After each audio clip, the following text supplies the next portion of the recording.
Yes, I'm happy I'm happy today. After a long period of struggling, after talking on social media, finally I've met an icon, my mentor, my everything. I call him Dr. Mzwakhe Mbuli. Baba Mzwakhe, I'm happy to meet you. Ongahle wena ungimentorishayo, so you are my icon, my idol, my role model. Yeah, thank you very much. Siyabonga kakhulu man ukuthi sisonke nomfowethu Dube Obert iqhawe igagu. Nami ngimshayela indeshini ngimsalute.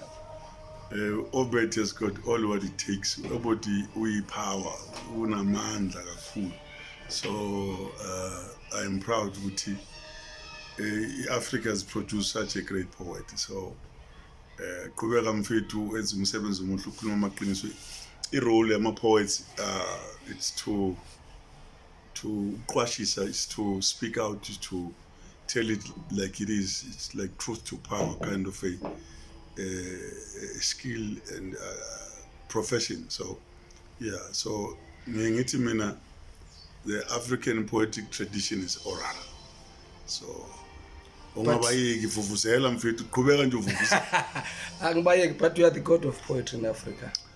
I am humbled. I always hear all these words people say, who am I? To God be the glory. So, yeah, we are here not to keep quiet. And what the role of an artist is to ask questions and not give answers. I got corner about Bob Marley, got corner about Peter Tosh. There are a number of great giants, whether it's Mama Africa, there are people who spoke out in this world.